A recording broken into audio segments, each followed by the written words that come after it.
Minures está de volta e vamos a um bate-papo sobre direito e literatura com o procurador do Estado de São Paulo, Tiago Luiz Sombra. Ele é professor na Universidade de Brasília e mestre em Direito Civil pela Universidade de Camerino, na Itália. Tiago, você disse que o direito que escolheu você, né? Como foi isso? Minha intenção inicial era fazer engenharia agronomia, né? Especificamente, que é a profissão dos meus pais.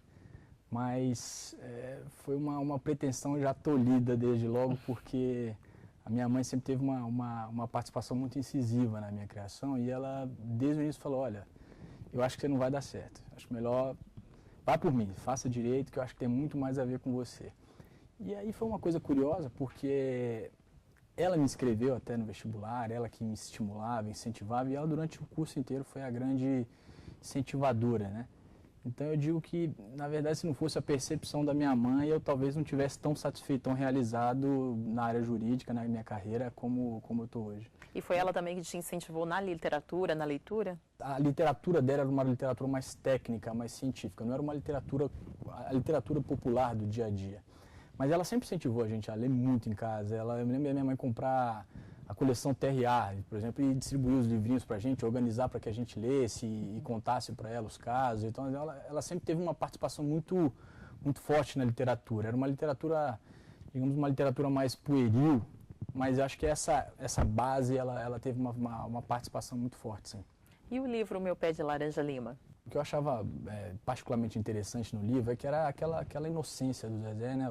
Aquela intensidade da amizade que ele tinha com o Portuga, a veneração que ele tinha ali da forma como o Portuga contava as coisas para ele, a relação dele, o que ele contava para o Meu Pé de Laranja Lima. Eu tinha um pé de jabuticaba, não era um de laranja lima, mas era um padrão de inocência muito semelhante, né? E eu sempre conto essa história porque nesse período que eu morava em Lavras era um tempo de bicho de pé, guerra de mamona e leiteiro no cavalo. Então era uma época que me traz muito boas lembranças. E eu acho que teve uma importância particular porque isso cria na formação da sua personalidade um sintoma de intensidade um pouco em tudo que você começa a fazer. Porque como no interior você tem muito tempo disponível, você tem mais tempo para se dedicar às coisas, né? Então, eu acho que isso marcou muito. Às vezes, quando eu me deparo com um problema, um processo, um livro e tal, eu acabo indo muito a fundo. Eu acho que isso teve a ver um traço muito marcante desse período da infância em que eu me dediquei a essas coisas, assim, esses livros mais infantis mesmo, né? E você consegue trazer para o seu dia a dia como procurador de Estado essa simplicidade, essa dedicação por causa do tempo? Você consegue resgatar isso no seu dia a dia hoje? Eu procuro sempre que possível, né?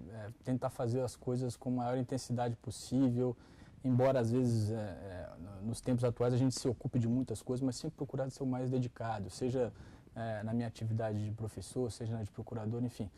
Mas sempre tentando mesclar e trazer um pouco dessa base que a literatura deu desde a infância até a fase adulta para o dia a dia. É muito comum a gente identificar, por exemplo, na atividade de procuradoria, como a que eu exerço, algumas coisas muito interessantes na literatura, nessa discussão do público e privado, né, que no Brasil é uma coisa eterna, né?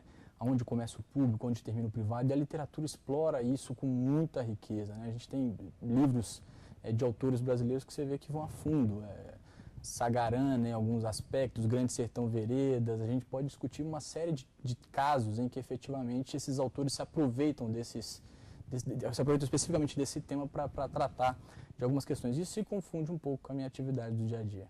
Inclusive, os seus livros tratam dessa discussão. Temos aqui o adimplemento contratual e cooperação do credor.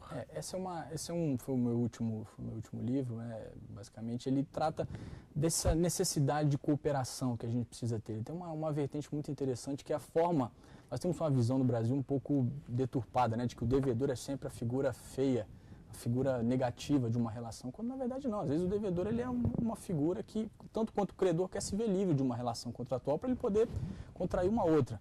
Mas ele precisa de uma cooperação, afinal de contas um costureiro não tem como se ver livre de uma obrigação de fazer um vestido de noiva se a noiva não vai lá e eventualmente durante alguns dias especifica como quer, enfim, um pintor quando vai pintar um autorretrato de alguém, precisa das informações de como a pessoa quer esse retrato, precisa posar para ele algum tempo, né? Então, essas relações de cooperação também criam para o credor uma certa responsabilidade. Esse livro trata basicamente disso. E o outro é efetivamente dessas relações em que a Constituição acaba influenciando muito as relações privadas. Nesse tem uma discussão mais a fundo dessa separação entre público e privado, né? Essa falsa separação que, afinal de contas, hoje é tudo muito interligado. Então, esse é um tema que me atrai bastante e que tem muito a ver com a minha profissão. E como se dá essa relação do público e privado? Essa é uma relação difícil, né? Num país em que a gente tem algumas crises de legitimidade, umas crises de fatores democráticos, como a gente tem visto no dia a dia, é muito difícil tratar público e privado de formas muito separadas, né? A gente vê no dia a dia especificamente que a crise de legitimidade do próprio padrão social do brasileiro, ela atrai. Às vezes a gente confunde no próprio dia a dia, às vezes se valendo de alguma coisa que é pública, no interesse pessoal, enfim. Tudo isso tem a ver um pouco com a forma como a gente construiu o formato da sociedade brasileira, né? Eu acho que se confunde um pouco com a história, desde as capitanias hereditárias até o que a gente tem hoje, tem muito dessa relação entre público e privado. Eu diria que com a Constituição de 88, essa relação público e privado se tornou menos estanque, menos separada, né? A Constituição ela trouxe tudo, colocou tudo mais ou menos num balaio só. E isso é algo positivo, não é ruim. Agora, você como professor, o que indica para os seus alunos? Qual é a leitura obrigatória? Eu tenho tentado cada vez menos indicar autores de direito. A gente tem um dever, sobretudo com alunos de graduação, de não criar um número, não criar alguém, dentro desse ambiente competitivo, de não só pensar nessa formação de alguém que vai fazer um exame de ordem ou um provão, coisa do gênero, mas de uma formação mais humanista, né? Então eu tenho procurado indicar outros autores, leituras que dão uma formação mais humanista. Então, particularmente Crime e Castigo é um livro que eu acho que é obrigatório para esses alunos lerem. Grande Sertão Veredas é um conto que eu acho que é muito importante para se entender uma parte relevante do Brasil, assim como o povo brasileiro, Raízes do Brasil, Sobrados e Mucambos, do Gilberto Freire. Não apenas Casagrande e Senzala, mas Sobrados e Mucambos é um livro muito importante. A Formação Econômica do Brasil, né? Do Caio Prado. E assim, autores que tratem um pouco mais de literatura. A Revolução dos Bichos, do George Orwell, assim como a 1984 dele também, são dois livros fantásticos. E mais recentemente, dentro desse panorama de tecnologia que a gente tem vivido, o Aldous Huxley, né? O Admirável Mundo Novo, que eu acho que dá um panorama muito interessante dessa dinamicidade que a internet e os meios de comunicação mais avançados têm dado, sobretudo para a dificuldade que o direito tem de acompanhar o movimento atual, né? Você diz que a relação do direito e literatura, inclusive, é uma relação umbilical. O direito se ocupa da vida, né? Dessa inter-relação entre o seu e o do outro. E é a literatura que permite a esse sujeito viver situações imaginárias ou até mesmo situações reais. Então, permite se projetar na situação do outro, para uma situação imaginária. Eu costumo dizer o seguinte, você imaginar um julgamento como que o Supremo teve no caso das células-tronco, sem ter lido o Aldous Huxley, o Admirável Mundo Novo, A Revolução dos Bichos, do George Orwell, Mercador de Veneza, do Shakespeare, o próprio Capitã de Areia, do Jorge Amado, também tem muito a ver com esse direito como fato social, né? Então, assim, eu acho que são livros que a literatura permite a você agregar alguns aspectos ao direito, porque o substrato do direito é a vida, são as relações sociais. Então, é basicamente a literatura que vai dar isso. De que forma a literatura influenciou você a escrever os seus livros? Eu me aproveitei da literatura também diante dessas situações imaginárias, né? Acho que quanto mais a gente puder viajar nos casos ou nas situações que a literatura nos dá, mais rica acaba sendo a forma como a gente escreve. E eu diria para você que, particularmente, um autor especificamente me influenciou muito durante o período em que eu escrevi, pelo menos esses últimos 2 livros, né? O John Steinbeck, que é um autor americano, vencedor que foi vencedor do Prêmio Nobel em 1962, ele tem um livro que eu acho fantástico, chama-se O Inverno da Nossa Desesperança. Vamos aproveitar a oportunidade, então, e conhecer um pouco mais de John Steinbeck.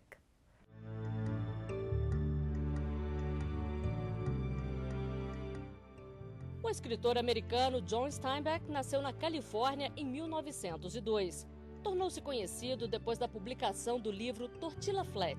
Em suas obras, o autor aborda temas sociais e chama a atenção para a situação dos trabalhadores da área rural. Na obra As Vinhas da Ira, por exemplo, retrata a crise no campo durante os anos 30, após o período conhecido como a Grande Depressão. O livro, resultado de 3 anos de pesquisa, recebeu o Prêmio Pulitzer em 1940 e é considerado por muitos especialistas como a grande obra-prima do escritor. Agora, outro autor que você também gosta, indica, né, é o Michael Sandel. Por quê? É um sujeito que ele trata do direito de uma forma diferente. Ele consegue tratar dos grandes problemas da atualidade, casamento homossexual, cotas, serviço militar, enfim. E ele consegue aproximar o cidadão comum dos grandes temas. O Michael Sandel é um comunitarista, né, um cara que acredita que os espaços públicos, as pessoas precisam voltar a frequentar os espaços públicos, que é isso que vai ser o responsável pela eliminação da desigualdade, né?